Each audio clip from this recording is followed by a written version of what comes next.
honor and a pleasure to be the first one to take the microphone at this distinguished conference. My name is Philip Akato. I'm a diplomat at the Austrian Foreign Ministry, and I'll be guiding you through this morning official opening session of the Vienna Cybersecurity Week 2018. So with no more introduction, I would like to hand over the floor to Ambassador Brix. He was my first boss 15 years ago, so thank you very much, Ambassador, for guiding me to where I am now. And it's good that we meet again. And he came here, I think, in this autumn, last autumn, from Moscow, where he was the Austrian ambassador. Before that, he was ambassador in London, and before that, was general director for cultural affairs in the foreign ministry, a very important part of our diplomacy. So, Ambassador Brix, you have the floor.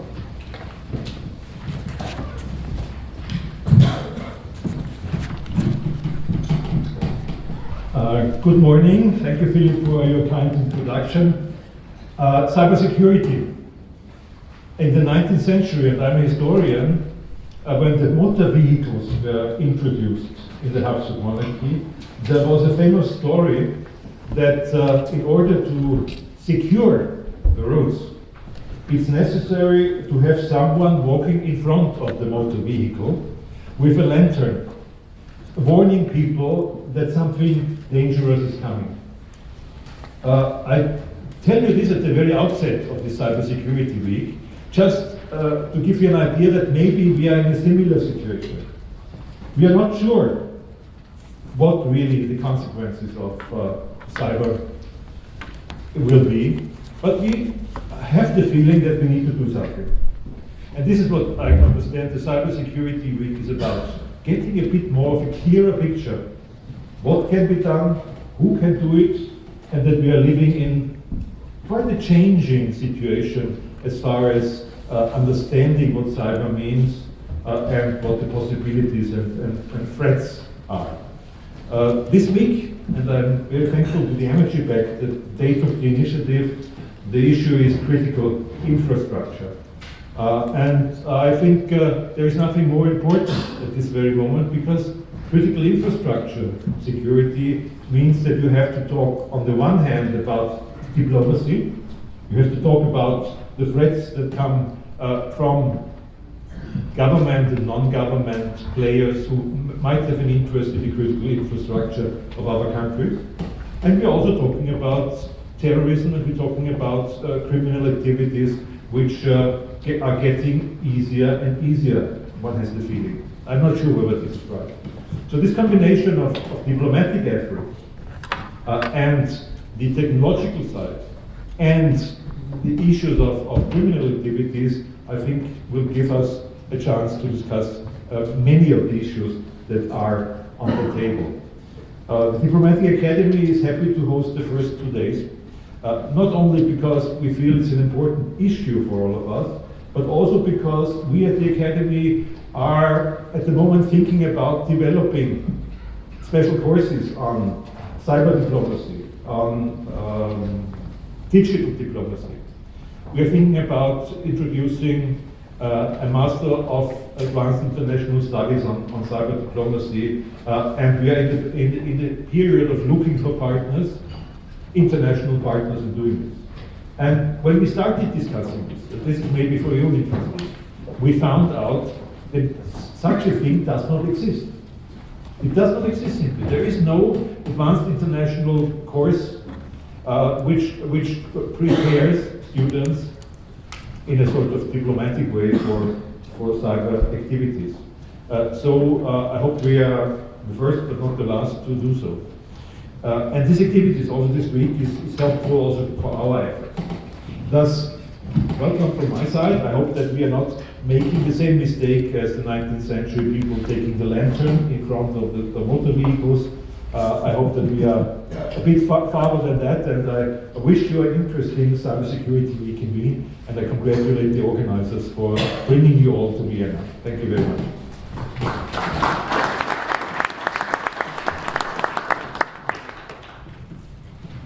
Thank you you very much, Ambassador. Now it's my pleasure to ask the Bulgarian ambassador to the OSCE and the UN in Vienna, Ambassador Svetoslav Spassov, an old friend who I'm happy that we are roads met again. And before here, he was working in the office of the Prime Minister of Bulgaria, and before that, he was a member of the Bulgarian Parliament for several years. But he's an active European citizen, and it does a particular coincidence, good coincidence, that he's now representing the presidency of the EU, and he's the first presidency of Bulgaria. I know the excitement of it. I remember when we had first presidency, so it was congratulations already for your start, and Ambassador, you know. Thank you, Philip. Thank you for this invitation. We know each other more than 20 years, and I'm happy to be with you and your guests here.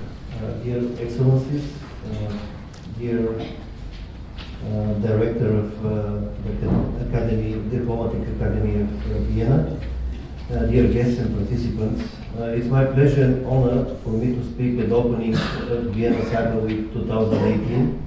I would like to thank our hosts and to congratulate the organizers, especially Alexandre, who was very active in the last months, for organizing this event and on the excellent work. Cyber threats and challenges are ever increasing in today's globalized world, and such forums for exchanging of ideas, thoughts, and the best practices are an important part of the efforts to counter these threats and to maintain cybersecurity. Currently, my country, Bulgaria, is holding the presidency of the Council of the European Union. One of the four main priorities set out by my government is digital economy and skills for the future. Europe's role in the rapidly developing world is directly linked to the competitiveness of the European economy. The single digital market, the access of innovation, the link between education and the requirements of the future labor market are at the basis of technological development. It's not by chance they are a major element of the program of the trio of the presidencies, Estonia, Bulgaria, Austria, and the priority of the Bulgarian presidency. Electronic communication, copyright, e-privacy, and of course cybersecurity are some of the important items on the agenda. As most of you probably know, the Digital Summit Webit Festival Europe 2018 will take place in Sofia on June 26-27, and the plenary session will be chaired by the European Commissioner for Digitalization, Ms. Maria Gabriel. The festival includes many separate events, including the Webit Cybersecurity Summit, which gathers top-level experts from all over Europe and around the world, and aims to address the challenges of securing corporate, state, and private data in the information age we live in. Hopefully, many of you will be able to attend. Later today, I will have the pleasure to make a more detailed presentation before you on Bulgaria's experience in addressing evolving cyber threats. I wish us fruitful discussions and debates, and thank you for your attention.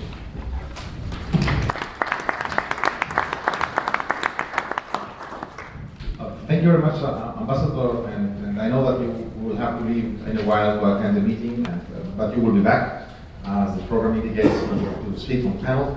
Now it's my pleasure to introduce the organizers, to ask the four organizers, and first of all, Alexandre Dimitrijevic, who initiated the whole project several years ago, and who happened to jump into me.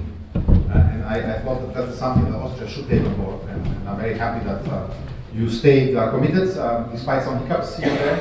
And I think today's opening confirms that we were both right to continue on this, and I hope this is not the last Vienna Cybersecurity Week, just one of the many to come. Alexandre, you have the floor.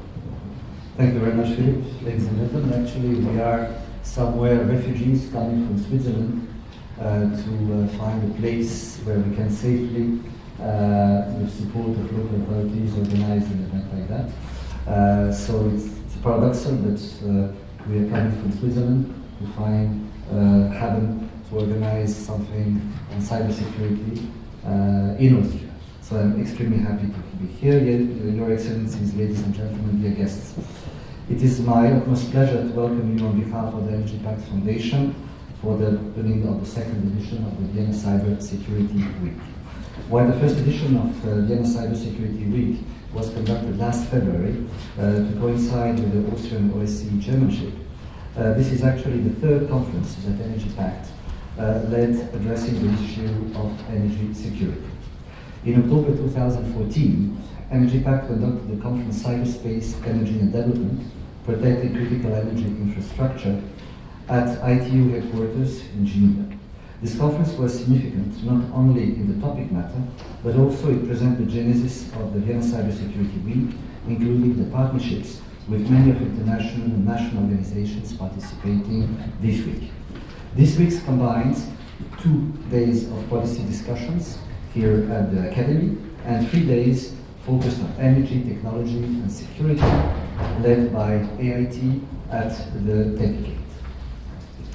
Many of our original partners are again here today, including International Telecom Union, ITU, International Electrotechnical Commission, IEC, and the International Atomic Energy Agency, IAEA. When the Foundation started to work on the energy and cybersecurity nexus in 2013, while only 5 years ago, the technology and likewise cyber threat landscape were much different. One example of the migration to the digital technologies and interconnected systems can be seen in the growth of smart cities, which will be discussed in more detail later this week. The growing digital landscape, however, has become a cyber playground for a range of cyber threats. While 5 years ago the cyber threat to the energy sector was limited to a few capable threat actors, today's environment witnesses a growing sophistication hacking capacities among an expanding range of adversaries. The vision of Energypact and its program of activities, including the Vienna Cybersecurity Week, is to develop and support an international collaborative community of technology and risk-informed leadership, researchers, implementers, and stakeholders for the development, sustainability, and security of energy production, transmission, and delivery to address today's needs and tomorrow's challenges. The purpose of this conference is to provide an international forum for international, national, government, non-government, and business organizations to create a dialogue concerning the critical energy infrastructure protection, specifically with regards to the rising cyber threats. Our events are organized and held with the idea of raising awareness and maintaining cooperation between vast number of stakeholders in respective areas. We strive for equal and balanced representation of all participants and the many approaches that states bring. We consider the mention of public-private partnership as an essential condition, not only addressing cyber security, but also in providing mutual stability and development in the modern world. Last year we had over 200 participants representing 26 states and 8 international organizations. This year we have well over 250 registered participants representing 36 states and even wider range of international organizations. I would like to acknowledge and highlight our friends of old and our new colleagues. First, we are thankful for the organizers of the 2018 Vienna Cybersecurity Week, namely the Austrian Institute of Technology, the Austrian Chamber of Commerce, and the Cybersecurity Platform of the Austrian government. While we highly appreciate the contribution of all our partners, I would like to emphasize that we are honored to have the OSCE as our supporting organization for the very first time, and we appreciate the support of the Italian chairmanship of the OSCE this year. We also are thankful to have representatives from the UN Office of Counterterrorism from New York, and this year we will have delivered a message from the UN Under Secretary General, Mr. Vladimir Voronkov. It is my special pleasure to see how the international partners responded again to our efforts, while I would like to welcome large delegations coming from Algeria, led by His Excellency Madame Ambassador Fawzia Mbaizi Bebarki, and a large delegation coming from Iran, from China, and I saw from the list this morning a lot of people from the United States. I would like to welcome the larger governmental and business delegations, also from Slovakia, which has high importance since Slovakia will be charging of the OSCE next year, chairing OSCE next year, and from Serbia, led by State Secretary in the Serbian government, Mr. Zoran Krojtoru. New additions to this year's conference also includes participants from Organization of American States and the Shanghai Cooperation Organization. This week not have been possible without the strong support from the Austrian authorities. Federal Chancellery of Austria, Ministry for Europe, Integration and Foreign Affairs, Ministry of the Interior, Ministry of Defense, and Ministry of Transport, Innovation and Technology. High-ranking officials for all these institutions will participate all over the world. I use this opportunity to acknowledge and express our kind gratitude also to our sponsors as well. Your Excellencies, ladies and gentlemen, regional conflict, terrorism, and organized crime are permanent residents of cyberspace. This has created situations of tension, conflicts, and open confrontations. Critical energy infrastructure represents a societal and economical lifeline. It is essential that we as a community develop and support a security energy environment. It is easy to destroy a bridge. We need to use our collective talents, intelligence, and knowledge with a much harder task of building a bridge, bringing people who are not talking to each other usually to sit around the table and to discuss. Here at the Diplomatic Academy, we are actually located at the epicenter of the international diplomacy, formed by generations and generations of Austrian and international diplomats. Personified by Director of the Diplomatic Academy of Vienna, His Excellency Emil Brix, who had served in London and in Moscow. In this sense, given the importance of critical energy infrastructure to national prosperity and security, as well as increasing reliance on information and communications technology to run them, the likelihood of tension arising between states or the cyber incidents involving them is rising. Consequently, efforts to enhance cyber stability between states, which can prevent tensions and even conflicts, must focus on effectively protecting critical energy infrastructure from cybersecurity threats. Your Excellencies, ladies and gentlemen, we have assembled an outstanding group of speakers who I would extend my deepest gratitude for being here. And hereby I use the opportunity to invite you to take an active part to the forthcoming week. Let's, ladies and gentlemen, build a bridge.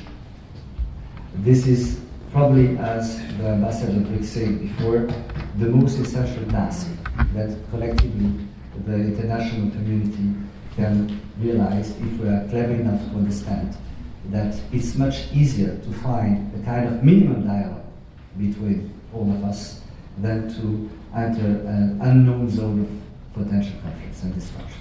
Thank you very much, and sorry for being so long, but I have a few things to tell you. Thank you very much.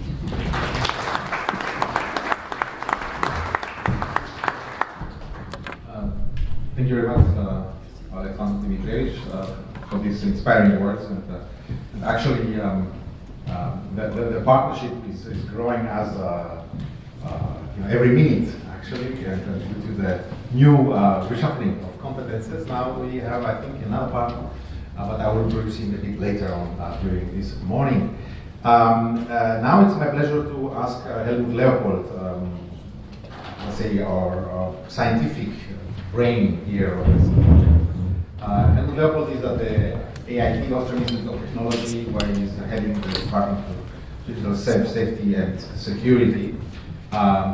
We've met several times over the last 2 years in different capacities. He is very actively engaged in European projects, in international cooperation projects, fulfilling the mandate of AIT to have very important own resources. And he's somehow the brain behind digital innovation, and I think we're very glad and honored that he decided to commit substantial resources to supporting this event. And as you saw, the latest part of the second part of the event will be held at the decades in the IKIT is currently sitting. Helmut Leopold.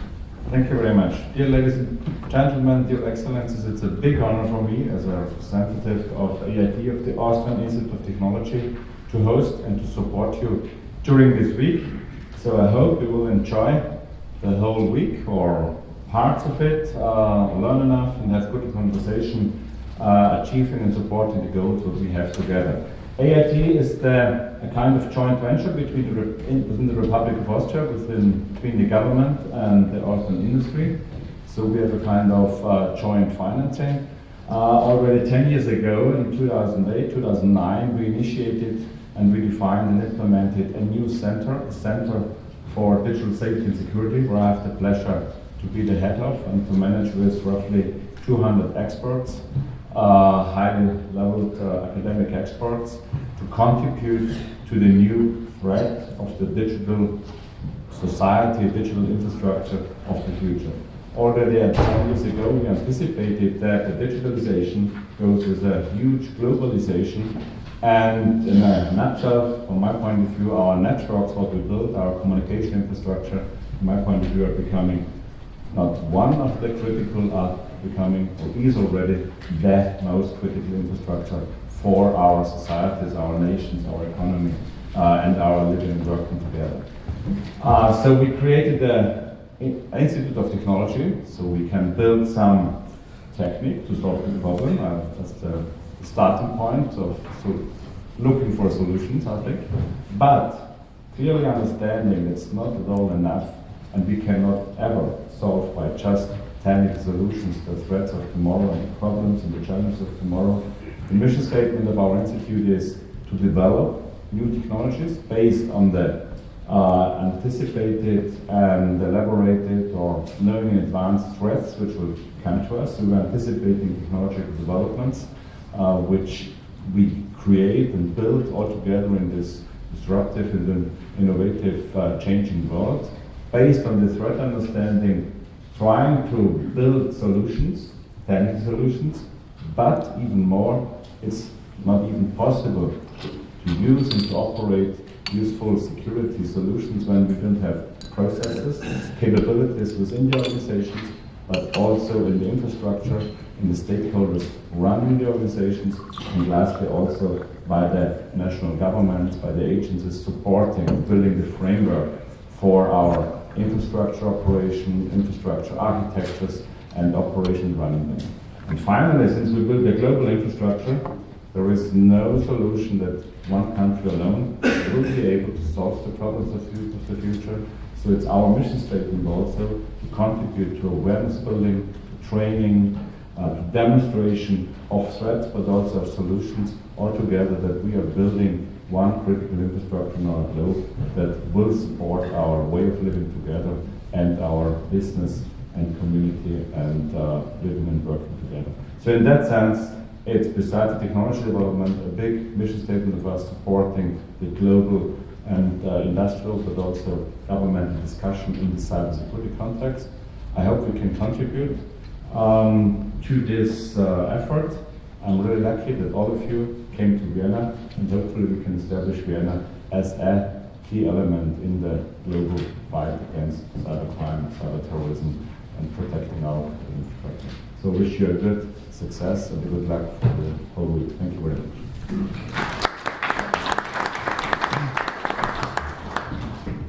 Thank you very much, Helmut Leopold.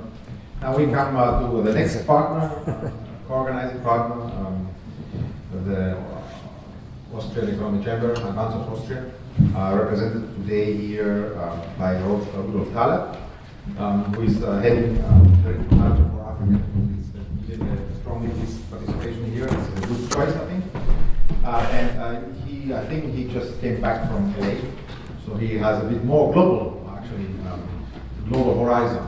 And Advance Austria is the flagship of our Austrian business, and I know from my personal work how important it is that we have this cooperation with the businesses, Austrian businesses, and to also show what we can do And later on this week, you will have some presentations at the decade of different technological innovation from Austria. So, Thaler. Thank you so much for your introduction. Ladies and gentlemen, it's really a great honor for me as a representative of Advantage Austria to be here. And it's really a great pleasure to welcome you to the Vienna Cybersecurity Week. We all live in a connected world, from internet banking to government structures. Cyber attack is now an international concern because network protection is no longer an option extra. And there's high-profile breaches we saw in the last couple of months have given many concerns that hacks and other security attacks could endanger the global economy.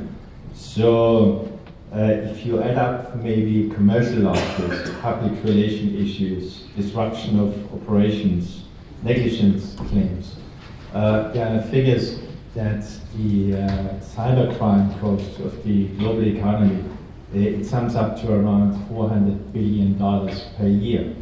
And on a company basis, that on the average, every company has maybe security breaches of 130 per year, with a sum of approximately $11.7 million. And the sum is rising. So the figure is around 23% higher than last year's. Cybercrime is unlikely to slow down. On the contrary, it's on the rise. And its growth is being driven by the expanding number of services available online. And with the constant technical innovation, new threats are constantly coming to the surface. If we consider, for instance, the migration of data to third-party cloud providers, we have created an epicenter of data, and therefore, of course, more and more opportunities for hackers to compromise critical information from a single target. Or, yeah, everybody has finally an iPhone, a smartphone. They are finally the targets, and these are finally the instrument or the tool to attack your computer at the company. And additionally, there are billions new chances and opportunities if you think about the Internet of Things or the industrial Internet of Things to attack your company or your organization. So cybersecurity should be a top priority regardless of business size or organizational standing. Computer networks will forever be the target of criminals, and it can be argued that the danger of cybersecurity breaches will only increase in the future as networks continue to expand. From a company perspective, cybersecurity is a C-level topic. It's not an IT department issue. And I think the best protection is to train employees, because hackers are focused on employees, or in general, on the weakest point of an organization. Finally, the one who is opening an email, a phishing email. So at this moment, I have access exactly to your IT, to your server. And if you are asking hackers, they say, okay, the best money invested is in training your employees to avoid exactly the things. And maybe we have also to change our approach, not to throw millions and more euros in our firewall. I think we have to think like a hacker. Maybe that's the approach to avoid additional problems. And just as exports are vital for an economy such as Austria's, 1 in 2 jobs are depending on revenues created from exports. We cannot spell internationalization without digitalization. Digitalization is finally the driver, the motor of economic growth. And it creates a lot of opportunities to increase efficiency and productivity. But at the same time, it opens also a new front, a very new, weak front to attack and to give hackers an opportunity. So companies and governments need to integrate considerations of cybersecurity into the core management. We are very proud to be part of the Vienna Cybersecurity Week. We means the Advantage Austria, we means Wirtschaft von Österreich, Aussenwirtschaft, Austria, and I wish you an inspiring and a very interesting conference here. A pleasant stay in Austria, enjoy it, and foremost, very successful talks with possible future partners or customers at our B2C meetings at the end of each conference day. Thank you so much.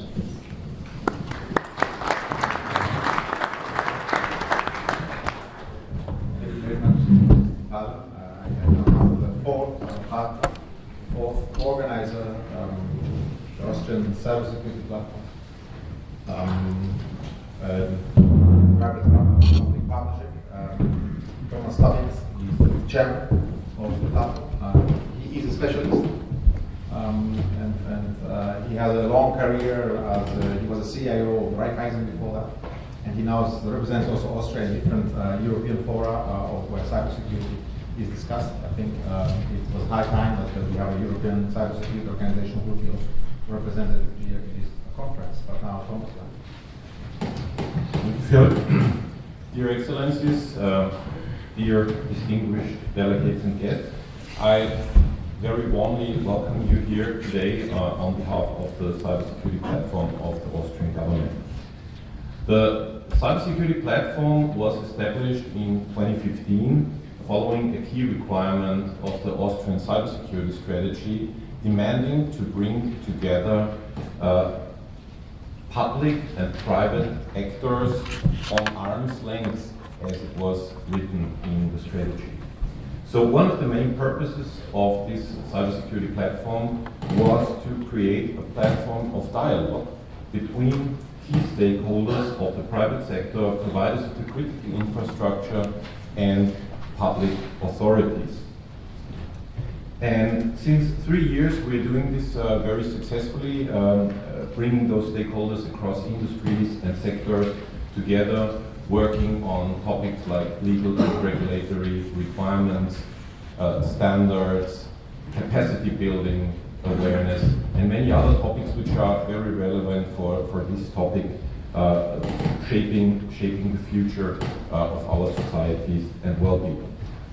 Now, this bringing together of key stakeholders actually helps building trust and unite forces and capabilities in progressing the topic in Austria. It has actually proven to be a very effective structure, and of course we are in contact also with other countries, and there are quite a few and also much bigger countries that actually envy us for this kind of forum and platform that we have developed.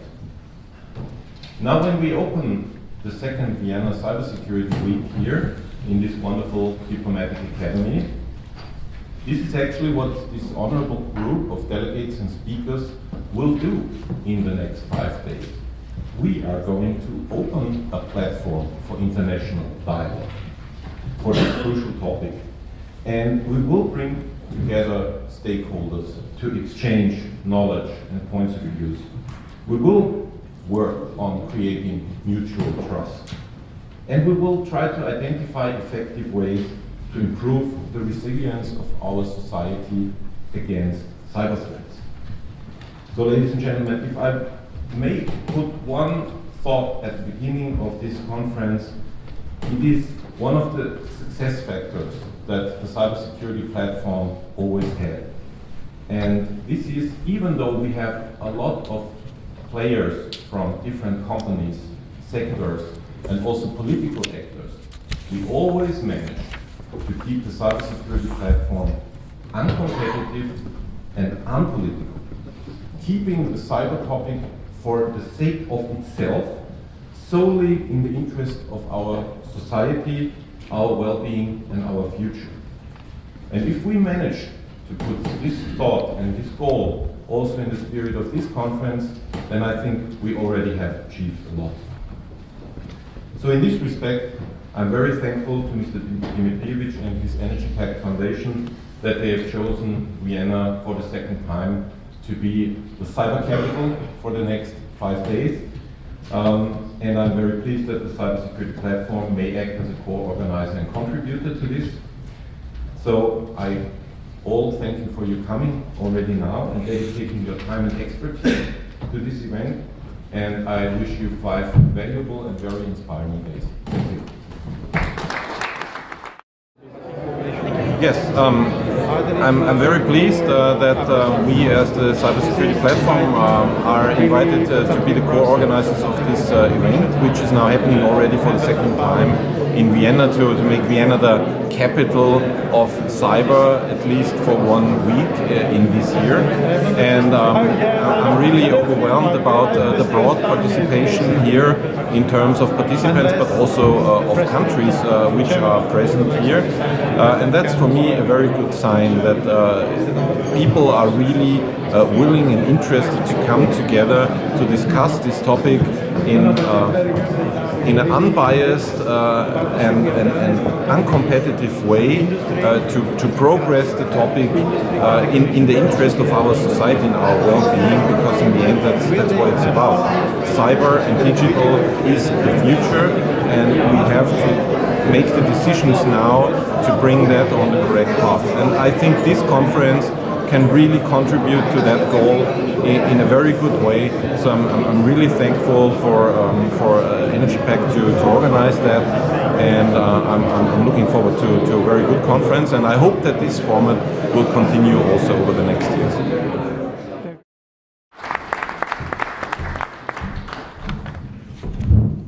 Thank you very much, Thomas. Now we pass on to some supporting organizations, people that are here with us to have this Vienna Cybersecurity Week successfully conducted. And first of all, I would like to ask Lisa Gingarelli, the counselor at the Italian mission delegation to the OSCE. She's responsible for political and military affairs. It was very dear to me. I was doing the same things in Brussels for several years, so I have sympathy for all the work you have in front of you for 1 year. It will be very intensive, but very good experience for any diplomat to have. Thank you very much for the support of the Italian OSCE chairmanship. You have the floor.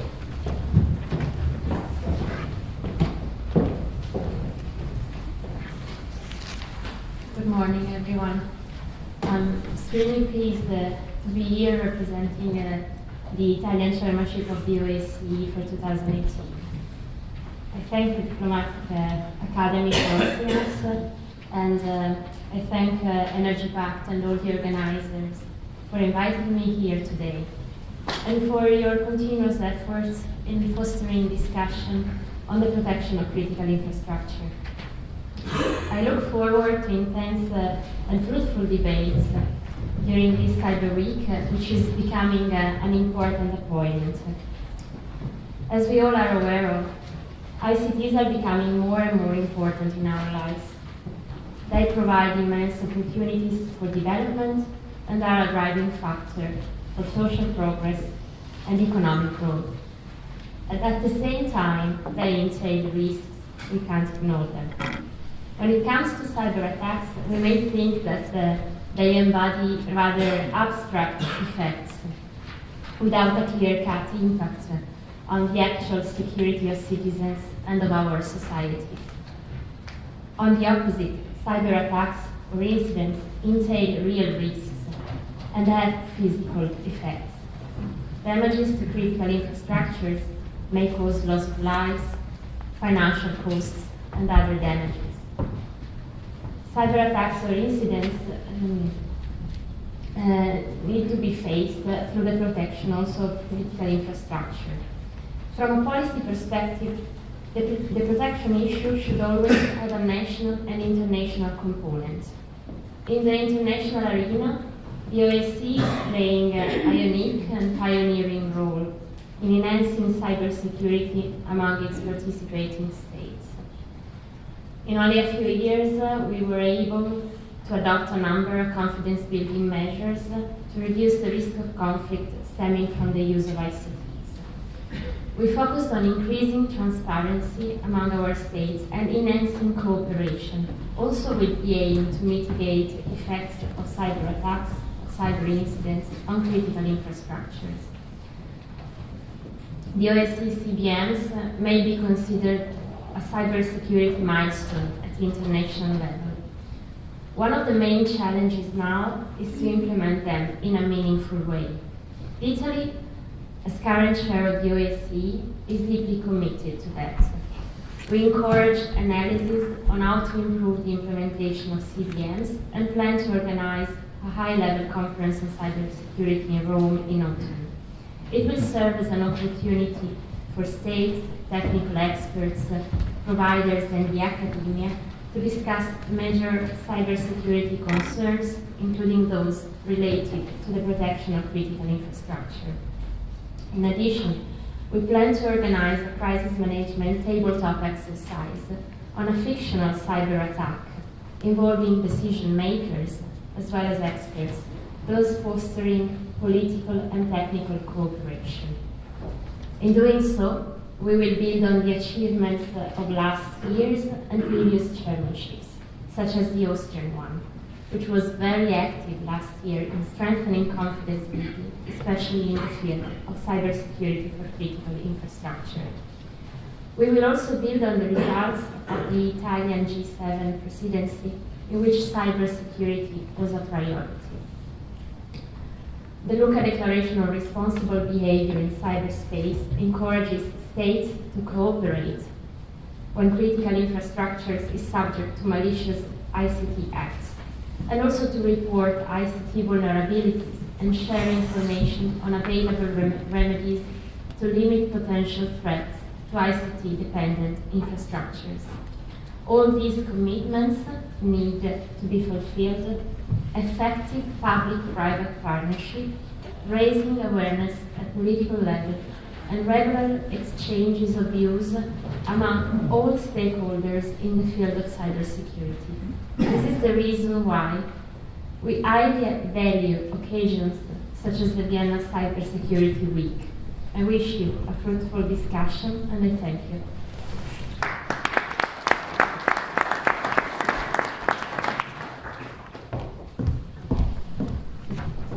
Thank you very much. It's Giovanni.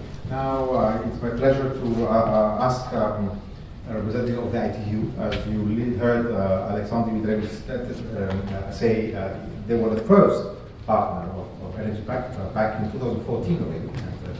And I read the proceedings of that conference.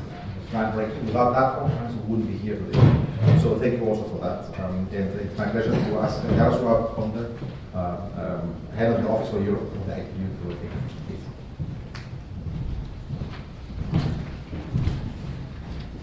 Good morning, ladies and gentlemen, Excellencies, ladies and gentlemen, colleagues. It's my great honor to be today here at this opening of this multi-stakeholder dialogue, opening the Vienna Cybersecurity Week 2018.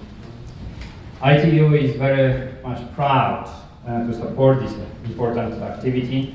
As you may know, the ITU is the facilitator of the WSIS Action Line C5, dealing with the global dialogue on the confidence in the use of ICTs. Please let me also use this opportunity to express my sincere congratulations to the government of Austria for its high-level commitment to the development of the ICT infrastructure, to its achievements in this field, but more importantly, according to our newest report, to being the leader in the field of cybersecurity at the level of the commitment to this topic. The Austria plays an important role model for the other countries, and we are very happy to be here in the city where all this is happening and still. Ladies and gentlemen, let me also thank to our long-standing partner, Energypact Foundation. This man, in fact, brought this subject to the ITU in 2014, and not only the subject, brought the community, which started to have a continuous dialogue with the ICT stakeholders and to look outside of the box and to see how, through the joint forces, we can advance on the global agenda and debate on the cybersecurity. Thank you very much for that. As you may know, the ITU is the UN specialized agency. We are committed to connecting the world and to bring the benefits of the ICTs to all of people in the world, wherever they live and whatever the circumstances are. As part of our mandate, we have to build the resilient infrastructure to promote inclusive and sustainable industrialization and to foster innovation by assisting our member states in elaborating both holistic and targeted ICT policies, regulations, and strategies, and by promoting confidence and security in the use of ICTs. Today, most industries rely on the ICTs and to operate. ICTs can improve access to all social and economic sectors, be in education, health, commerce, agriculture, transportation, and government, just to mention few. The energy sector is no exception. ICTs play an essential role for generation, distribution of energy, enabling efficiency, and helping ensure resilience. It is a symbiotic relationship, of course, as ICTs themselves are critically dependent on energy. Therefore, 2 years ago, we have addressed issue on how ICT may help achieving the sustainable development goals set by 2030 development agenda. I encourage you to refer to our newest policy paper, which addresses the issue of energy for sustainable development. And this dialogue we continue at the ITU in order to further advance and the dialogue between the both sectors, ICTs and the energy regulators, policymakers, and the most important, industry, because without the investment and the private sector, we will not be able to ensure and secure infrastructure. Recently, the World Telecommunication Development Conference, which met in Argentina just 3 months ago, reiterated the importance of the cybersecurity for growth of the digital economy, but also reiterated importance of work at the regional level, agreeing on the several regional initiatives for including European region, which I'm representing. Therefore, I'm encouraging all stakeholders to join the forces and to be part of the policy debate, but also to support the other countries which still are not maybe that advanced as your country is. Only through the equal development and equal standards applied at the country levels, we can ensure that we talk the same language and we understand the same values concerning the safety in the cyberspace. This is the reason why in July also the cybersecurity is one of the topics of the Global Symposium for Regulators. The 2 days global event will bring all regulators at the top level to discuss not only the regulatory aspects of the digital economy and ICT sector, rolling out the infrastructure, but also during the 2 days debates we will focus on the cyber aspects, including the security in field of the other sectors, including the energy. Therefore, we are looking forward to continue our debate of this week in Geneva. Dear ladies and gentlemen, ITU has been already playing the role of the facilitator for the intersectoral collaboration for many, many years. We have proven track of the collaboration with the sectors of health, education, agriculture, and others. The energy is something what becomes an urgent need to be addressed and to strengthen efforts, and therefore we're looking forward to collaboration. Before I close, I would like to also draw your attention to a few activities which are helping at edge to build the capacities. On the annual basis, we are bringing all CERT teams together to run the real cases of the cyber attacks. It's a real work on the ground to strengthen capacity of the responsiveness to this what is unexpected and this what will harm our life and what will harm our economies. Therefore, we strongly advocate for supporting these teams and also for engaging in these activities. We are also continuing building the computer incident teams, response teams in Europe.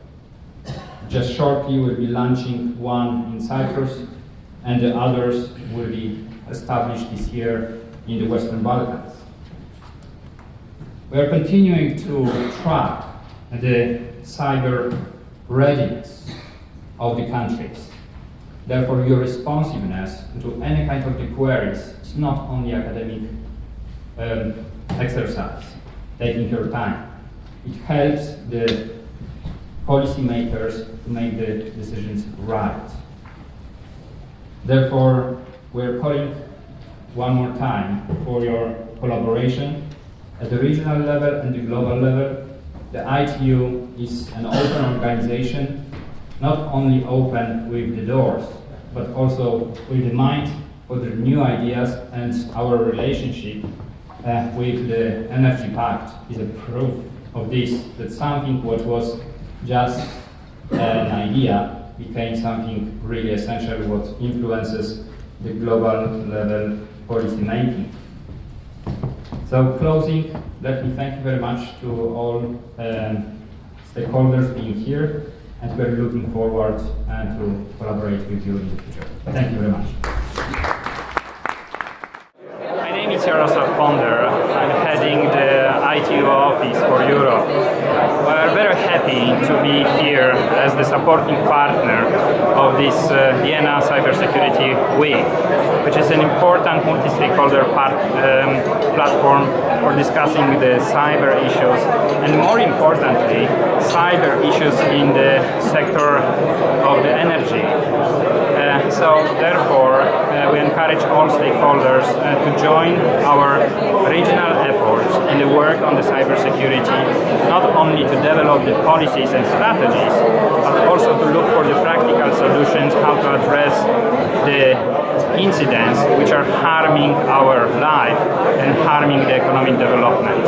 It's our top priority for the upcoming years, and we are looking forward to work with the government, with the private sector, civil society and the others, and support such platforms like the Energypact to advance this global debate.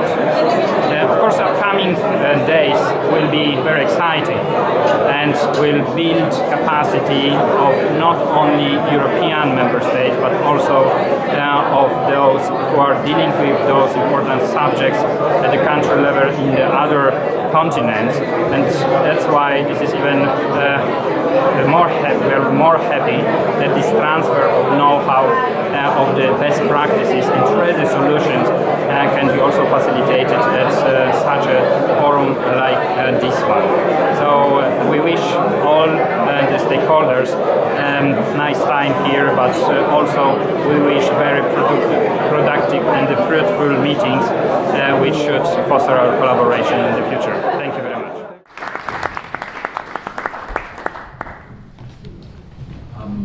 Thank you very, very much for these words and also for your support until now. And looking forward to this continuing. Now it's my pleasure to ask somebody to speak who flew all over from New York to come here. So that's thank you for taking the effort.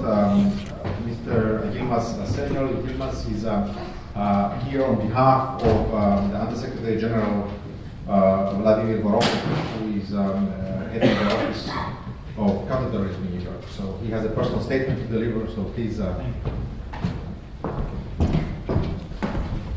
Good morning, Excellencies, ladies and gentlemen. On behalf of Undersecretary General Vladimir Voronkov, Head of the United Nations Office of Counterterrorism, I thank the organizers for the invitation.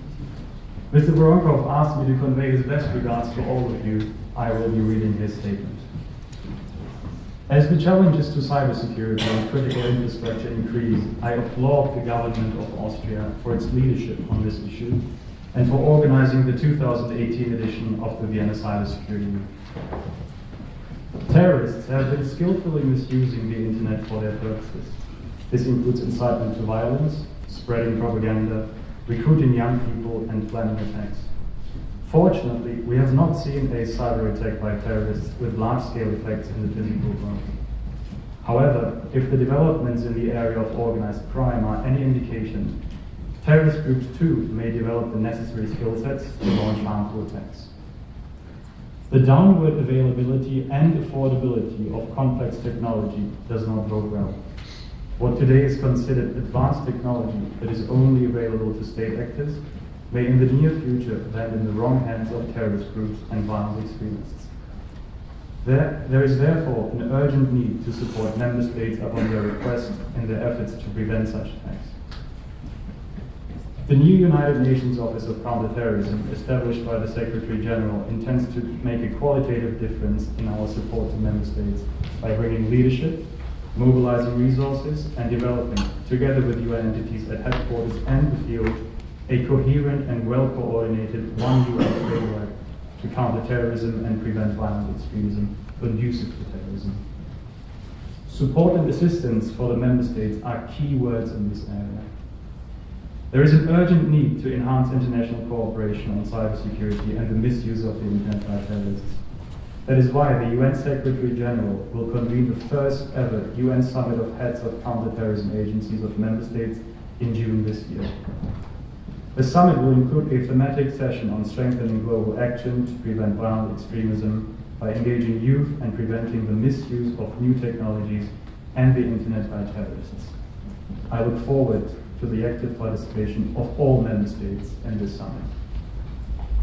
The Secretary General also noted that increasingly interconnected critical infrastructure networks build the backbone of modern societies, highlighting that an attack on one network can cause wide-ranging disruptions due to the interlinkages between critical infrastructure. The Secretary General called for a coordinated, creative, proactive, and effective response of all states and actors of the international community, including through the development of strong public-private partnerships. In line with the Secretary General's call, the United Nations Office of Counterterrorism has taken a forward-looking and preventive approach to challenges posed to cybersecurity by terrorist actors. We will launch a project to enhance international cooperation in this area and to support member states in South and Southeast Asia as well as Africa upon their request in their efforts to enhance their prevention, legislation, investigation, and prosecution. The project also aims to support participating member states to identify key gaps to deliver tailored capacity building at a late stage. Taking an all-of-UN approach, we will be implementing this project with the United Nations Office on Drugs and Crime UNODC, the United Nations Office of Information and Communications Technology, OICT, and the International Criminal Police Organization, Interpol. The government of Japan and the government of the Republic of Korea made generous contributions, and we are currently seeking additional donors to fully implement this project. In this connection, I would like to recall Security Council Resolution 2341 on the protection of critical infrastructure from terrorist attacks, urging states that are able to do so to assist in the delivery of effective and targeted capacity development, training, and other necessary resources, technical assistance, technology transfers and programs, where it is needed to enable all states to achieve the goal of protection of critical infrastructure against terrorist attacks. The United Nations Global Counterterrorism Strategy, adopted by the General Assembly by consensus in 2006, provides the mandate of my office. The strategy and its biannual reviews note the importance of cooperation among member states, international, regional, sub-regional organizations, the private sector and civil society to address the use by terrorists of information and communications technology to commit, incite, recruit for, fund or plan terrorist acts. Through our interagency working group on the protection of critical infrastructure, including the Internet, the United Nations Office of Counterterrorism continues to facilitate and cooperate with specialized United Nations agencies to deliver capacity building assistance to member states upon request. Only through effective cooperation and partnerships can we collectively address this global challenge. Fora like the Vienna Cybersecurity Week that include the private sector provide excellent opportunities to strengthen and establish new partnerships. I would like to express my sincere thanks to the organizers for the invitation to this promising event. Thank you very much.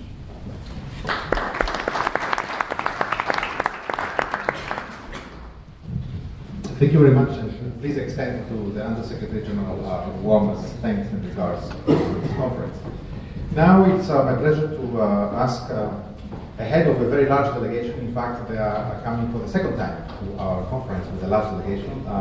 Her Excellency Ambassador Menbarki to say a few words here. We are very pleased and very honored that you managed to get the most important people from your country to come to this conference, and we're looking forward to your words. Thank you very much, Ambassador. Thank you, Philippe. Excellencies, ladies and gentlemen. First of all, I would like to congratulate Energypact Foundation for this very good organization, and also thank the Austrian government for leading this very important issue.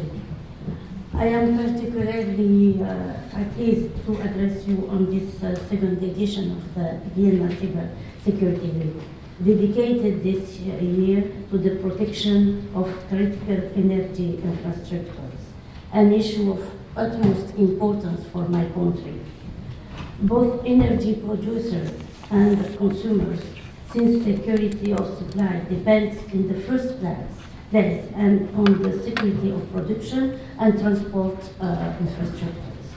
I would not certainly pretend to remind for this very good and excellent audience of eminent experts that the hyperconnectivity which characterizes today all areas of activity is an indisputable reality in the sense that we can no longer stay away of it, but we also shall address the challenges it imposes on us and provide ourselves with the necessary means to deal with them. The connectivity of energy infrastructures is not only a necessity for their management, but it also determines their level of performance and competitiveness in less diplomatic terms. It is nothing less than a question of survival. Excellencies, the challenges for developing countries like my country are even higher, since the vulnerability of infrastructure is accentuated by the fact that our countries are often forced to align themselves on the established security standards and norms that constantly evolve and become more complex. Therefore, we can't stress enough the necessary involvement and active participation of our countries in the process of standardization from its prenatal phase, as well as the crucial importance of continuous training of human resources and capacity building through concrete cooperation action in the framework of a mutually beneficial approach. For all these reasons, we have no choice but to cooperate, share and exchange our experiences in a pragmatic, inclusive and solidary way for reaching an optimal mastering of new technologies and to overcome the associated challenges. That's why my delegation is here this week, and we support as Algerian people and government these very important issues, and we thank you again for the kind invitation, and I wish successful edition. Thank you very much.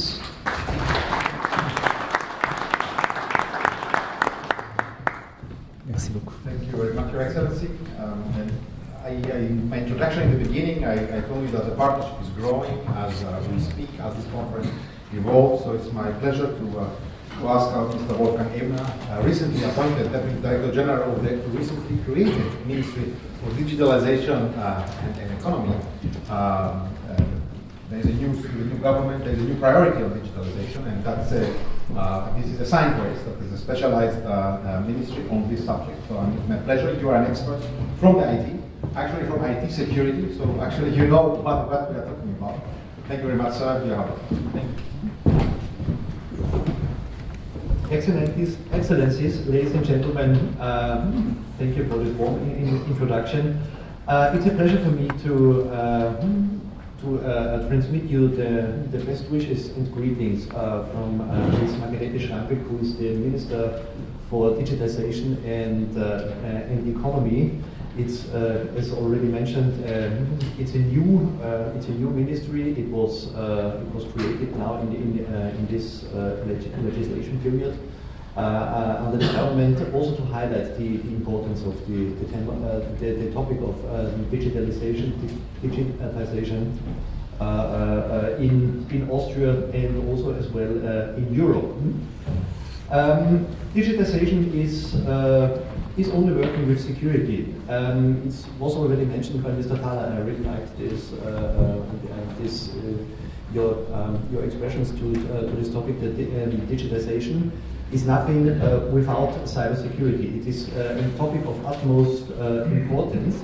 And furthermore, cybersecurity is not a national issue. It is an issue it's an international phenomenon, and it can only be dealt with a cooperation between partners in Europe, but as well also all over the world. So therefore, international cooperation, the knowledge sharing, the sharing of best practices is of an utmost importance.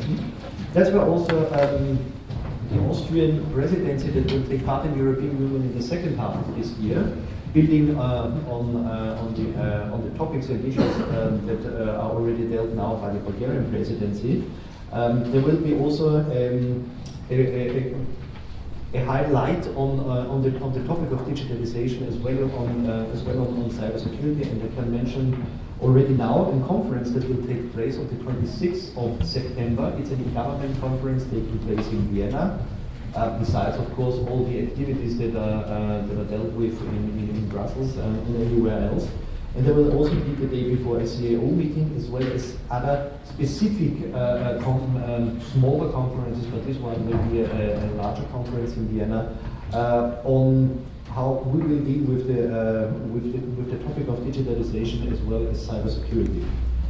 So therefore, besides the best wishes of my minister, it's also a pleasure for me to wish all of you, all of us, a very fruitful conference, a very interesting and fruitful cybersecurity week in this week, and all the best for the organizers and all of you, and thank you very much.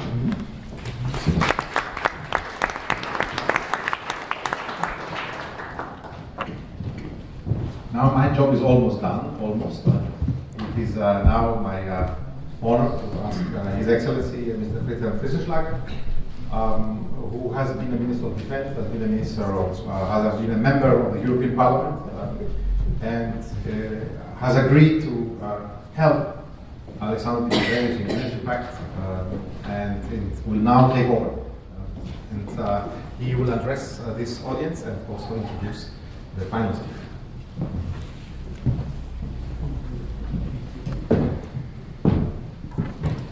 Excellencies, ladies and gentlemen, thank you, Philip, for the introduction. But I also have to start to congratulate Alexandre Dimitrijevic for his initiative to create this Energypact Foundation, because this was a very important part to bring forward this crucial political issue. But I have also to thank Philip Agatovas that in this not so easy period in the Austrian politics, that he could manage to arrange the support of the official Austria, the government side, many other institutions to bring this conference to its existence, and that we can do what we do today. As a former politician, I would like to come back a little bit of what is the importance of this issue, what we are dealing here. And as a former Minister of Defense, of course, I know very well, security is not only a matter of military things, military activities, it's much broader. And when I was a member of the European Parliament, I had the chance to deal with the common security defense policy. And this includes civil crisis management. And this political field, of course, is directed to the topic of this conference. Because there is no society, no stability in a society without a functioning energy situation. And this energy situation is endangered by the possible misuse by cyber tools. And therefore, the United Nations, the EU, as we heard, many international organizations are stressing this very dangerous political situation.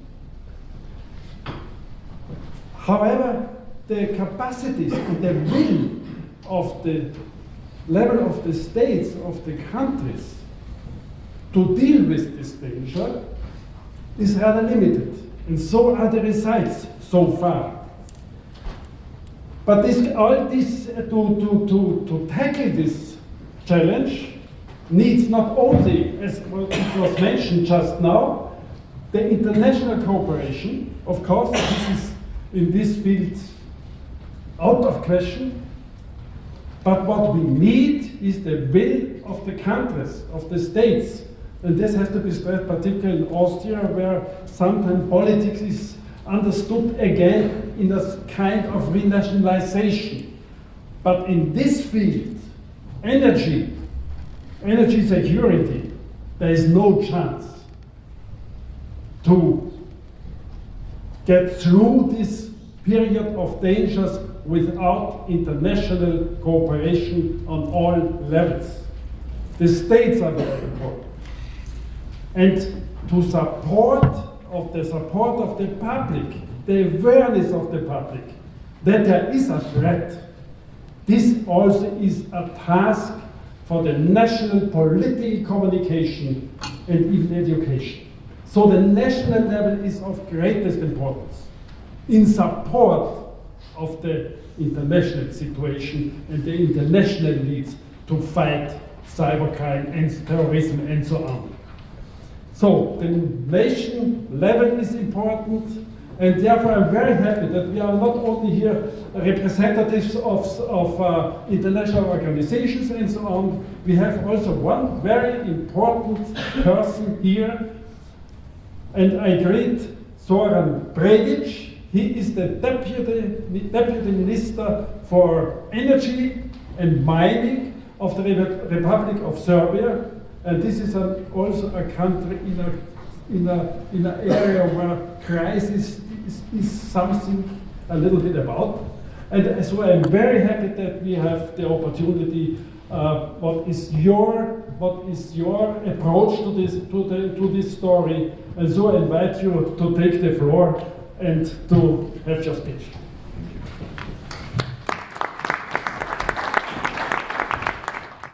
Well, this conference, I think, is a very good incentive to remind the public on the international level and on the Austrian level about the importance of cybersecurity in the context with energy security.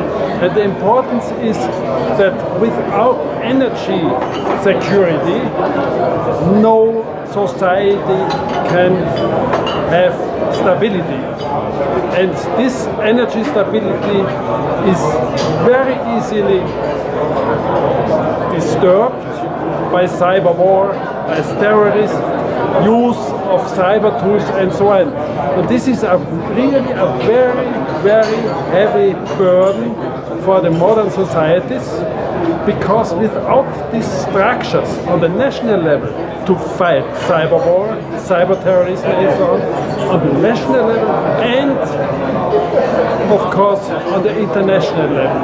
And so it is a big success that this foundation could manage to bring together officials from Austria, from other countries, from global actors like UN, European Union and so on, to go into this issue. And this is an incentive I hope we will continue, and perhaps Vienna could be a little bit the center of this special issue, cybersecurity and energy.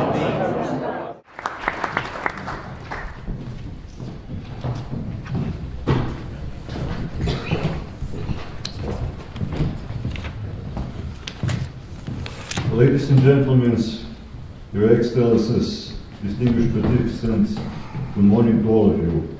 It's a great pleasure for me to attend this meeting on behalf of the Ministry of Mining and Energy of the Government of Serbia and get the opportunity to address you. It is very important that we all together join this extremely important forum for discussion of energy security, and especially the challenge of improving cybersecurity in the energy sector from a national and international perspective.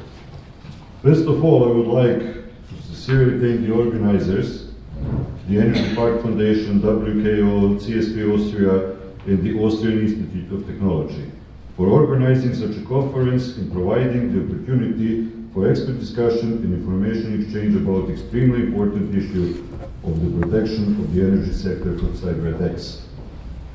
Energy security has many dimensions. The advancement of technology has enabled tremendous steps in all aspects of production, transport, distribution, and use of energy. The importance of energy and inability to live without it in everyday life is something needless to speak. Modern IT and related technologies have created increasing opportunities that were previously visible only in science fiction. We are currently witnessing the development and implementation of smart sensors, smart systems, and smart cities that are changing the paradigm of business and everyday life. However, new technologies come with the new challenge and new risks. Each digital device, each smart sensor, new computer is potential target of cyber attack. This new environment has not gone unnoticed by many potential adversaries. They continue to grow not only in number but also in their capability and sophistication. While in the past the targets of the attack were information systems, now these are also the operational technologies that drive critical energy infrastructure. The time we live in is marked by almost everyday pictures and reports of terrorist attacks all around the world. The extremists of all kinds, political and religious beliefs, do not choose the way to kill dozens, hundreds or thousands of innocent people to achieve their goals. Unlike these physical attacks, cyber attacks are not limited with barriers or national borders.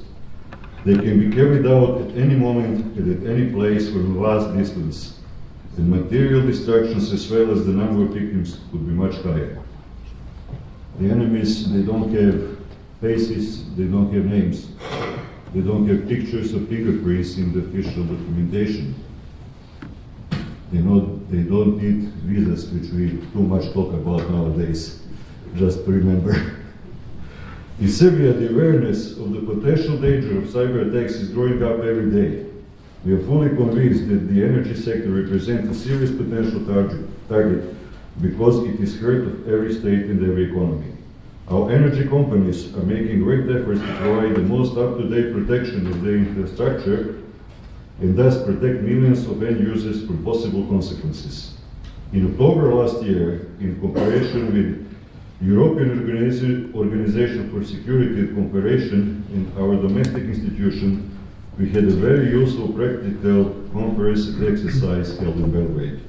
The results show that in addition to the technical and technological strengthening of cybersecurity, additional attention must be paid to improve and upgrade the regulatory and institutional framework, both national and internationally. In addition of the key challenges is the lack of qualified security professionals to meet growing needs. We should all think about the available number of cyber specialists, first of all those who have operational experience in the systems that run our energy infrastructure.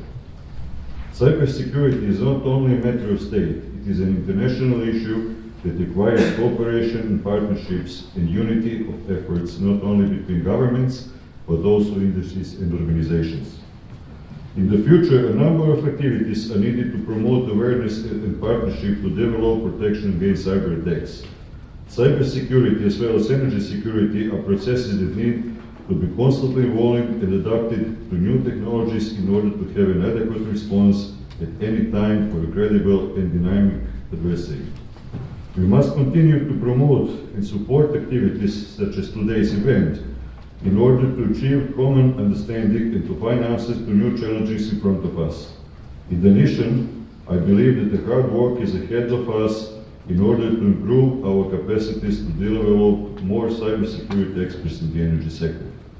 In conclusion, I would like to thank the conference organizers for providing this opportunity to share information and experiences in order to build international confidence in this area. I am convinced that by working together and sharing our experience, all of us can help in improving the protection of critical energy infrastructure from the impact of cyber attacks. I wish everyone an interesting and fruitful conference. Thank you for your attention.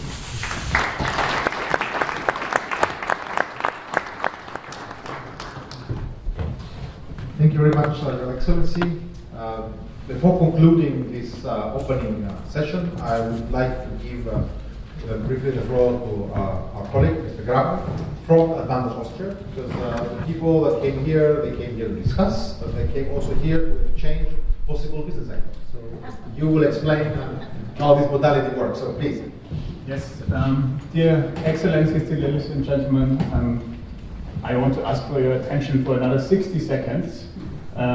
On each conference day, we are inviting you to join bilateral meetings. Look around you, we have 230 registered guests here today. It's impossible to talk to them all, even though we have 5 conference days.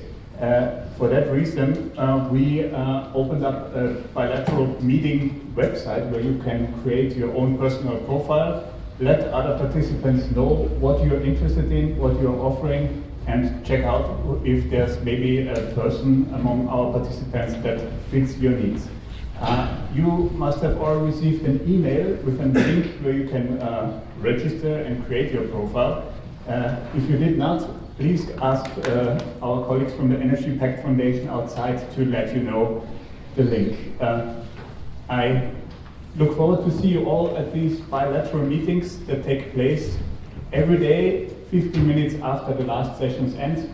And I wish you fruitful and successful meetings and enjoy the conference and the coffee break, which is starting right now. Thank you, ladies and gentlemen.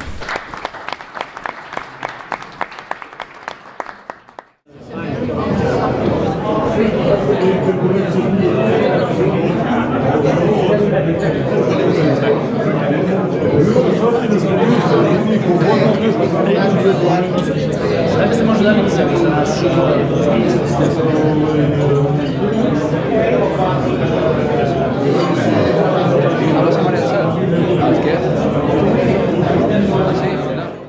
So I'm Roger Bertozzi, Vice President of the Energypact Foundation. I'm very glad that we have this event on cybersecurity in the energy sector.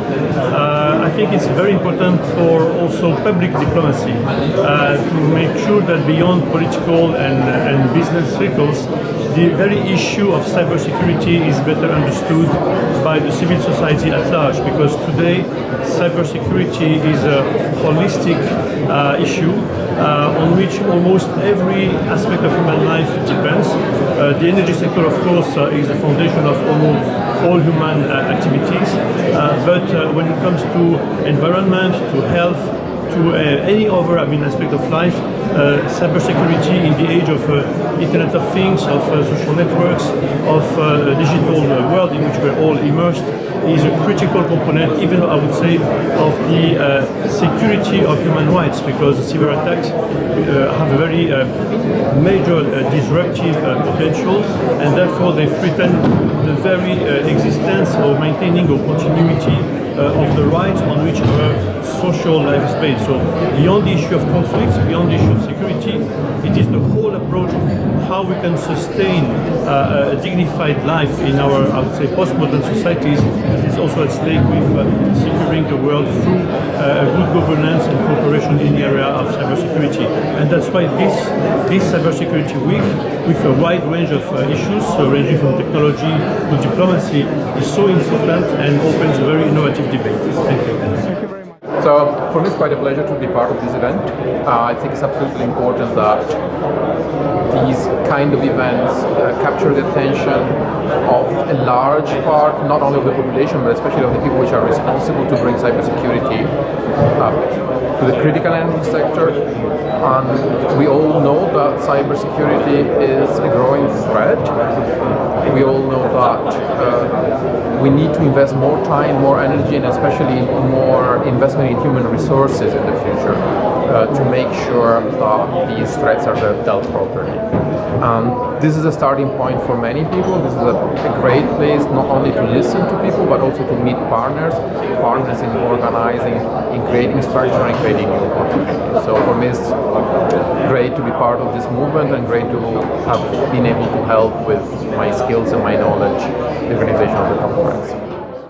Yes, I think we had a successful launch of the second Vienna Cybersecurity Week. It's an incremental approach, so that's the way I see it, that every year it should become broader and broader, and it was signaled by the increasing number of countries.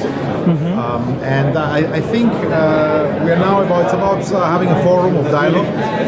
We are there where in the conventional world we were in the early 70s, and then there was the Helsinki Agreement, and then there was OSCE, and then we had a forum. And I think that's where we are here in the cyber world, and it's an honor that I'm part of it. Briefly introduce myself. My name is Andrea Cavina, and I've been supporting Energypact in the organization of this conference. I will not take much time because this is not my panel and not my expertise, but you'll see a bit more of myself in the upcoming days. This panel is on the EU strategy for safe, open and secure cyberspace, and I'm very pleased to introduce the moderator, which has very, very kindly agreed to join us on a last-minute request, MICHAEL CROITORU-WEISSMAN. She's a researcher from the University of Linz, and she's an expert on EU cybersecurity law. And I leave the floor entirely to her and the rest of the panelists. Thank you very much. So, thank you, Andrea. I'm very pleased to be here, and I thank the organizers for this great event. And I will, so as already said, I'm a researcher for energy law at Energy Institute at Johannes Kepler University in Linz. But I think that's enough about me, and I will start to introduce our first speaker. It's Mr. Reinhard Bosch, who is currently Chief Information Officer of the Federal Government of Austria. Since 1986, he is serving as Head of Applied Information Processing and Communication Technology. Since 1999, he also serves as Director of Austrian Secure Information Technology Center. and from 2007 to 2011 he chaired the management board of ENISA.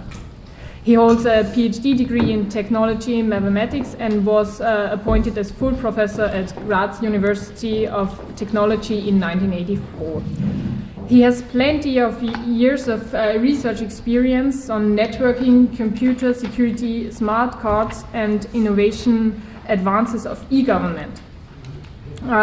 Next to the IFID Silver Core Award and the ID People's Award 2006, he received the IFIP Outstanding Service Award and the Grand Decoration of Honor in Silver for services to Republic of Austria. Mr. Posch, the stage is yours.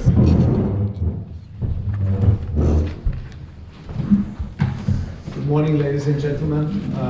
I'm from the area of technology, so don't be afraid. I will talk about technology, I will talk about innovation, give you a few thoughts what this might give us in terms of challenges in cybersecurity and why we need to focus on this issue. Now, where are we at this very point in time? If you look at figures, from 2012 to up today, the number of attacks on an Android phone increased by a factor of, what do you think, 15 approximately. So that is quite some challenge. The expenditure in cybersecurity today are around $90 billion US, and it's steadily increasing. So the factor of efficiency, if you so wish, when you consider security, is under attack. Can we sustain this situation? Can we wait and just proceed as we do? Because then the expenditure on security will increase, the attacks will increase, and the efficiency will be lower. And besides this, cybersecurity is a business. Now, to give you a few ideas, one of the main vectors where you are challenged is email. It's an open door today. Who does sign an email? Virtually nobody uses signatures. Virtually no one uses security mechanisms on email. On the other hand, you easily can send, within a minute, I can send any one of you an email that looks as if it came from a person, perfectly looks from a person. You just tell me. And if you reply, that person will get to reply. So for the normal citizen, it's impossible to distinguish. And when you then think about links and other things in emails, then you are there. You're there in the middle of an attack. But that's the conventional attack. Now, we also have other things like unconventional, new attacks. And I cannot leave this floor without mentioning what has happened earlier this year, the meltdown at Spectra attacks, which is indeed something very different. And we as an institute are proud that we have found one of the two. But what is there? It's basically something you cannot detect as someone who is concerned, because it's on the cache chain. You don't even see any effect on your environment. It's everything coming from outside. That's the bad news. The good news, but that has also not been conveyed, is that you as a private person which is using an environment where you have access to all information of your system, that there's no real attack from that, because you have access, any program has ultimately access to all the information. There is something you have to observe, for example, like coming through JavaScript on a web browser. There, anyone could drain information from you, but these things should have been patched as of last week with all the browsers, so be careful to do that. What can we learn from that? Who can we educate? Who can detect? Well, the big computing centers, they are under pressure. Cloud computing, what does this mean to cloud computing? No one is talking about that because that is touching the business borderline and all these things. But that is the big challenge which comes from that area. And the question is, can we cope with the increase? Can we cope with the increase of attacks in the conventional way? I don't think that we can do that for a long time. Do we need new structures? Do we need new paradigms? From the legal point of view, do we need new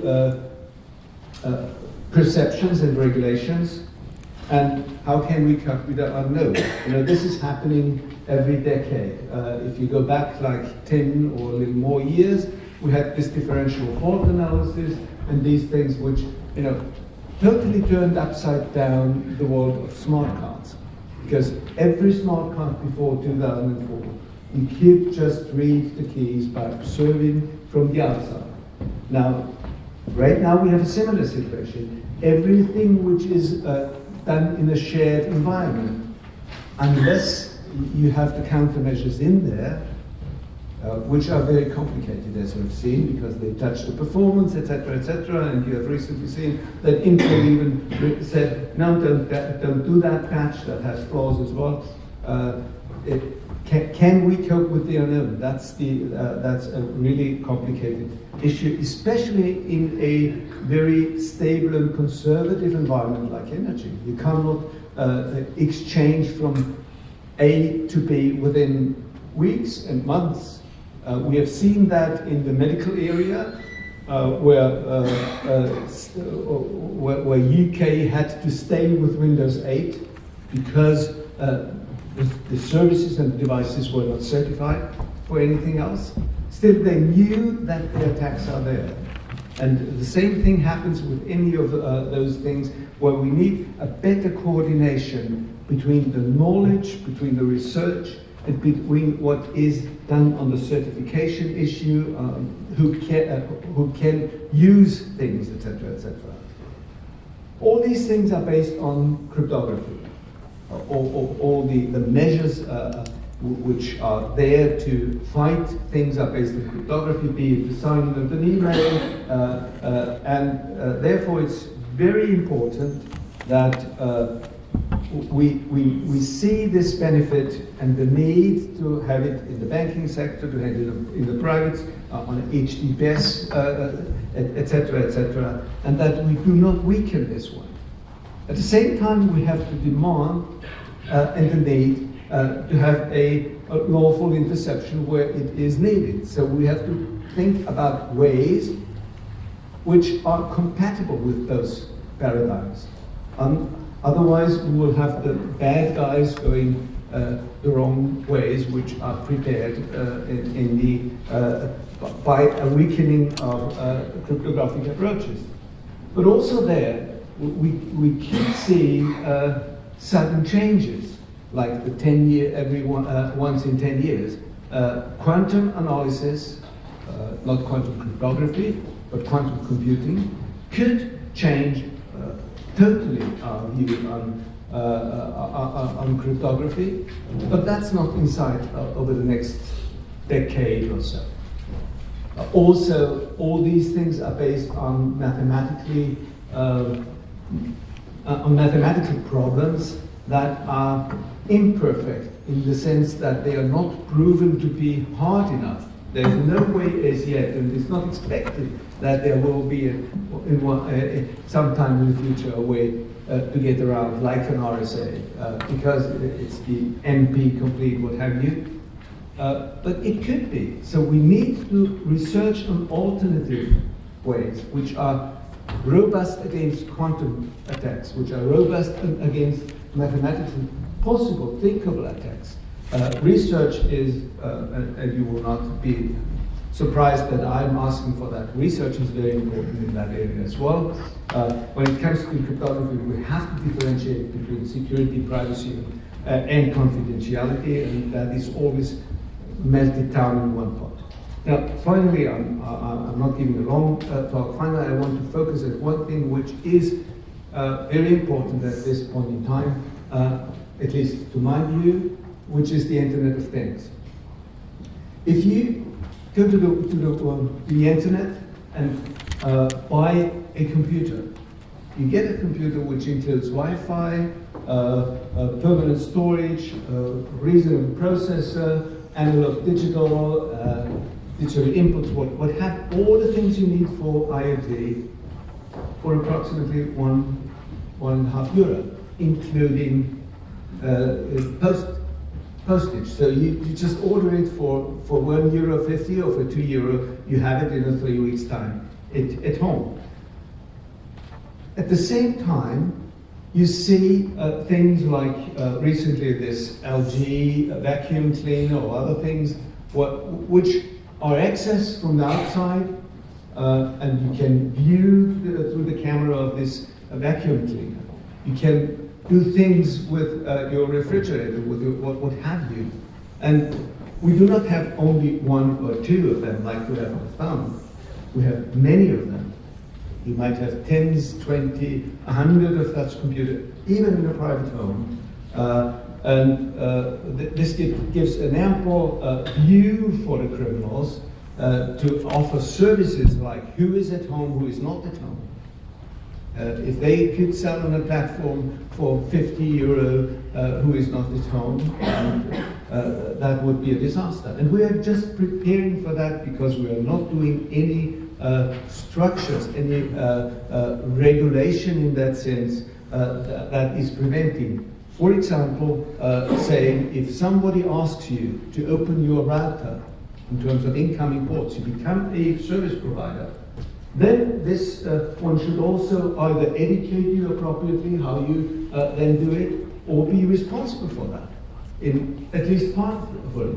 And when it comes to IoT and damages for that, we should be willing to return liability, at least part of the liability, to those who produce and sell, which would help the European industry a lot. Because then all the bad things will not come in here. And from the structural point of view, we need totally different communication structures in the IoT, which are not like A to B, but which are indirect. If it's indirect, no one could analyze that I'm now switching on my fridge from Australia. Now this is 12 hours free for those who want to break into my house. And we have to do a lot of research, and my message is we have to be ahead in terms of innovation in Austria, to be adequately secure tomorrow. Thank you.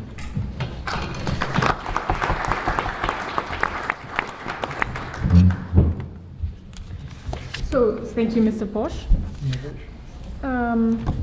Now we are coming to our second speaker, who is Mr. Steven Lechner. Steven is the director of Euratom Safeguards at European Commission, DG Energy, since 2016. Before that, he was director of Institute for Protection and Security of the Citizen at European Commission's Joint Research Center in Ispra, Italy, for more than 8 years. He spent more than 18 years in the high-tech sector of private industries, at large international enterprises, and at telecommunication operators. He has more than 25 years experience of managing collaborative European projects, and for that he holds a degree in mathematics and computer science and a doctoral degree in cryptography. Mr. Lechner, the stage is yours.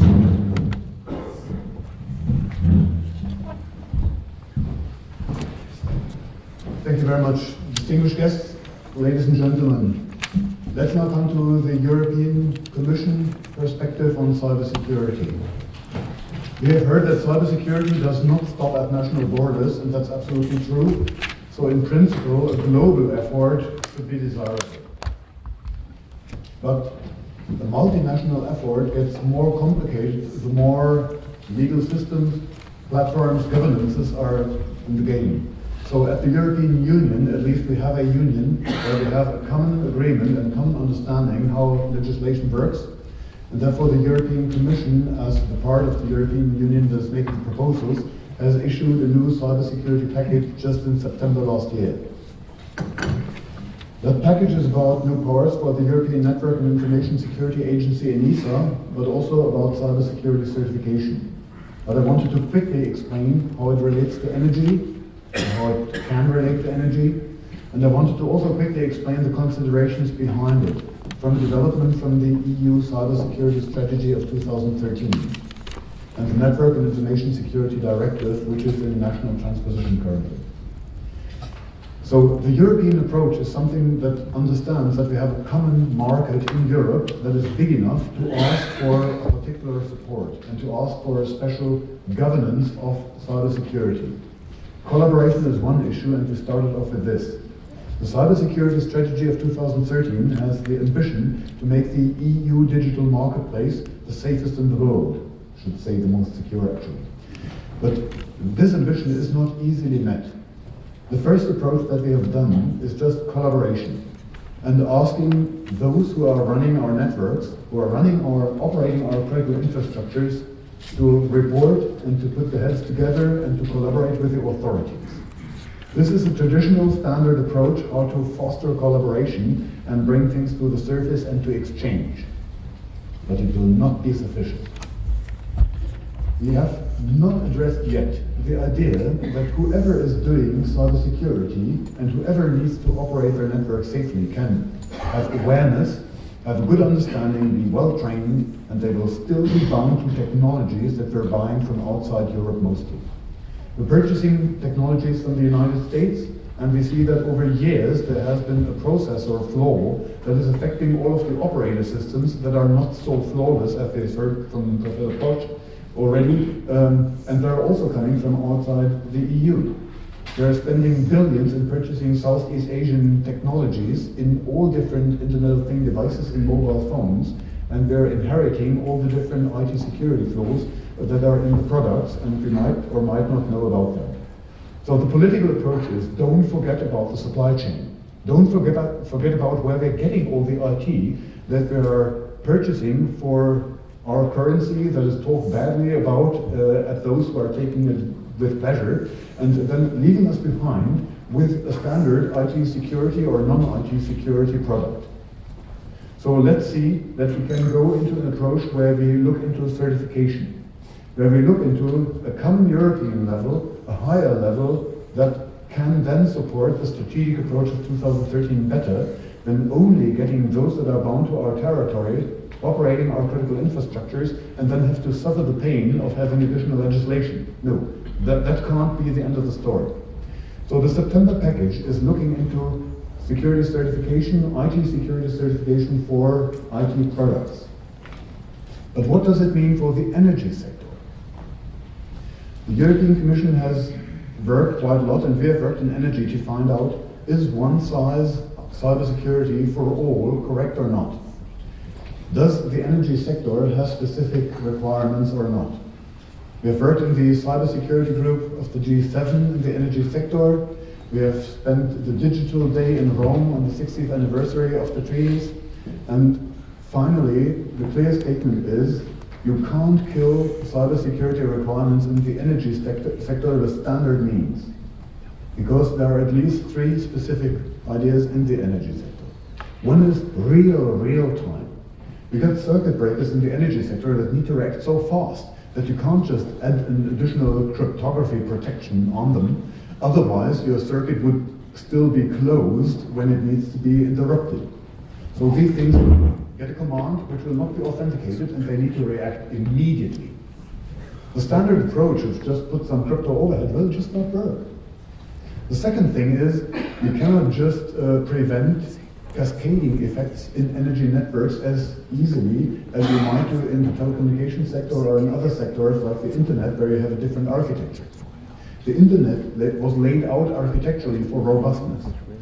Mobile communications, a part of the physical infrastructure by the incumbent, are layered networks that are working comparably independently of each other. So if one network operator is down, it might be even to the advantage of the competitor. It will not pull down the competitor alone. In energy, it's different. In our energy grids, everything is interwoven. In 2006, a German cruise ship was shipped along the Ems River, and the 380 kilovolt line had to be shut down in an orderly shutdown by the Germans. I can say that I'm German. And the blackout ran until Portugal, Spain, France, Belgium, and Italy. Because there was whatever kind of effect that had not been considered when the 380 kilovolt line had to be shut down. And that was not even an attack. So these things are interconnected in our energy grids, and we cannot just deal with them as if all damage was only local. And then the third step is we're having legacy technology that has a lifetime of 30 years out in the field in very many places. So we have a lot of soft targets that just cannot be replaced. And we're having very modern technology. So the question on the big Rome conference and the digital day, cybersecurity in the energy sector, was really, whom can we trust and who's got the thing under control at the European level? And the operators said, we got it under control in our networks, but we do not know what is behind the meter. And the user representatives said, we know what we have purchased, but we do not really trust where our data will be used by the operators. So everybody was having quite a large amount of distrust, saying, behind the smart meter, I do not know anything anymore. But they were looking at the smart meter from different sides. So even this is not really clear how we would want to deal with it. We can try to protect our networks, but what do we do with all these new apps that will be around for a smart home? Just assume there's a big market share of one vendor of a very effective smart home control app. And then there's a bug in there, and somebody switching on all air conditioning machines in Italy that are served by this app, say 40% at the same time. And how are we controlling that these apps are secure? So certification is something that we need to look into, and we need to do that at the European level.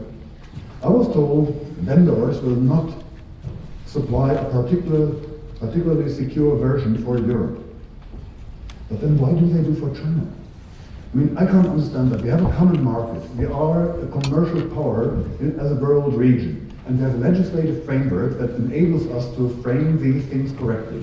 So this is why the European Union has issued over the Commission a cybersecurity package that contains certification just September last year.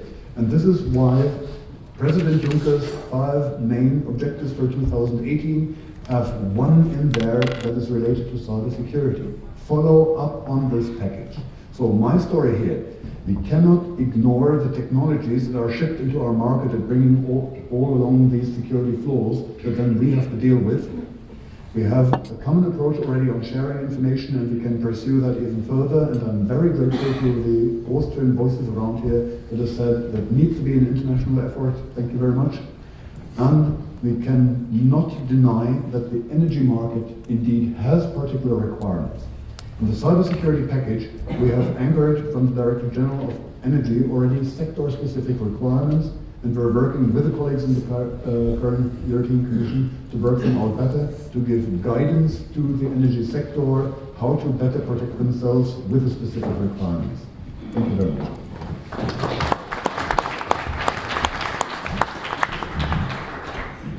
Thank you, Mr. Lechner. I do totally agree with your statements. The next one is Mr. Vrailas Ioannis. He is ambassador at EU delegation to the OSCE. He is deputy head of delegation of the European Union to United Nations since 2011. He is on secondment to the European External Action Service from the Foreign Ministry of Greece, which he joined in 1985. He served in Greek permanent mission in New York, the Greek permanent representation to the European Union, and was deputy chief of mission in Tehran, and most recently in Washington. He holds a degree in economics. So, Mr. Ioannis, the stage is yours.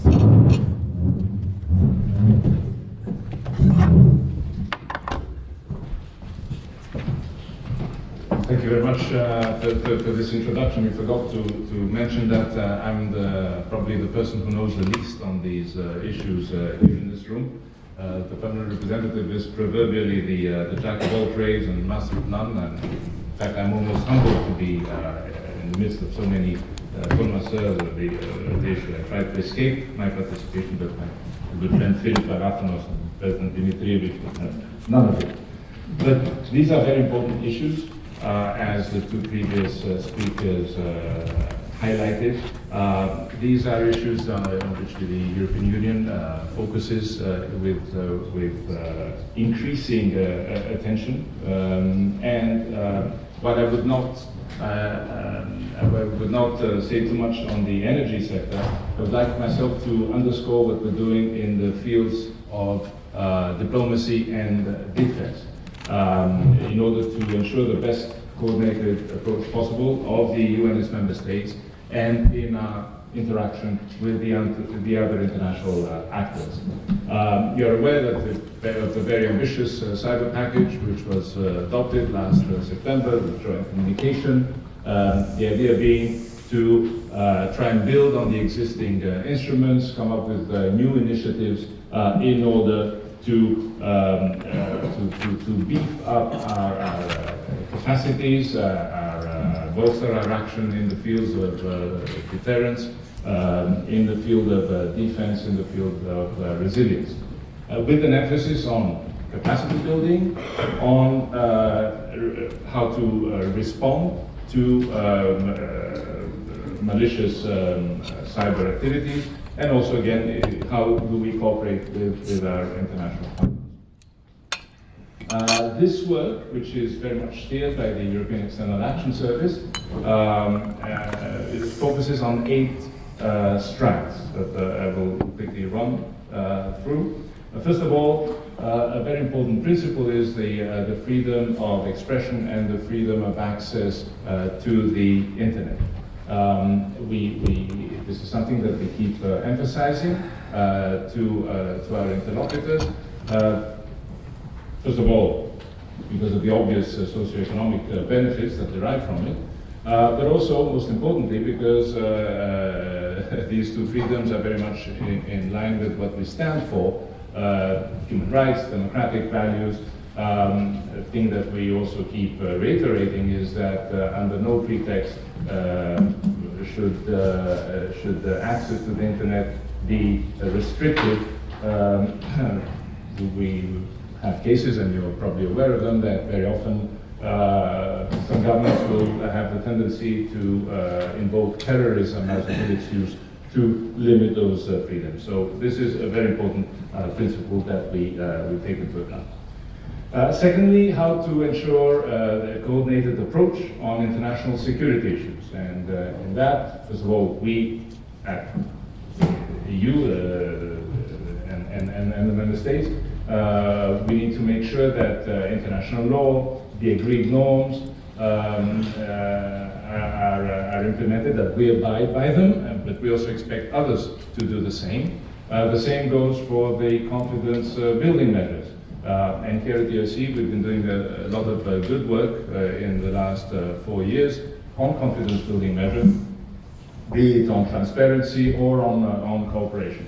They're a great conflict prevention tool in that they can allay whatever fears, whatever misperceptions, activities of this or that other side may create to the other members of the organization. A third strand is the joint diplomatic response to malicious cyber activities. Here we can use all the instruments that we have at our disposal from the Common Foreign and Security Policy in our dialogue with either state actors or non-state actors. Try and, if we notice an activity that is a cause of concern, try and change the course in one way or the other. It's important here to note that this activity is not, and more in general, this effort is complementary to the one that the EU member states are conducting on the national basis. It is rather to reinforce that effort and again make sure that we all go in the same direction. A fourth important point is coherence of representation.